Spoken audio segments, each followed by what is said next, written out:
Robert Masur a été l'un des invités les plus médiatisés et les plus discrets du festival de Deauville. Médiatisé parce qu'il a inspiré Infiltrator de Brad Furman, qui sort ce mercredi dans les salles. Et discret parce que cet ex-taupe, dans les cartels colombiens, a toujours sa tête mise à prix par les narcotrafiquants. Je gère parfaitement le paradoxe d'être à la fois un homme de l'ombre et de la lumière, explique-t-il à 20 minutes. De la réalité à la fiction, ce petit monsieur au physique, passe-partout insiste pour ne pas être pris en photo et pour que son visage soit flouté pour la télévision.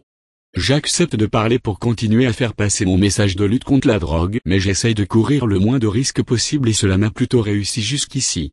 Il est ravi d'être incarné par Bryan Cranston, Breaking Bad, dans Infiltrator, et il le définit comme son alter ego fictif, qu'il a longuement rencontré avant et pendant le tournage. La vie est toujours plus intéressante qu'une fiction, insiste-t-il, mais je suis fier du film, qui est aussi réaliste que possible. Les polars le mettent en colère. Ses débuts au cinéma, Robert Masur les doit à Michael Mann, dont il a été le conseiller technique sur Deux flics à Miami, 2006. Je ne suis pas un grand cinéphile. C'est peut-être pour cela que j'ai du mal à me voir comme un héros de cinéma. Les gens imaginent qu'être une taupe est excitant alors qu'en fait, c'est souvent routinier, car ancré dans le quotidien et donc peu cinématographique.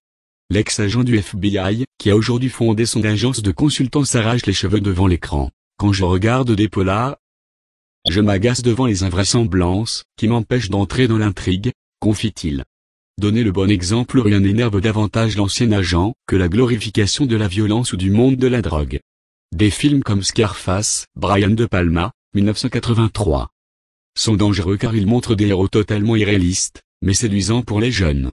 Dans la réalité, un gangster flamboyant, comme Scarface, se ferait descendre tout de suite. Les vrais trafiquants de drogue sont des hommes d'affaires posés et discrets. Robert Masur compte continuer à travailler pour le cinéma. Je ressens une responsabilité à l'idée de lutter contre la drogue en la rendant la moins glamour possible, et le 7e art est un vecteur parfait pour le faire. Infiltrator est un parfait exemple de sa nouvelle mission.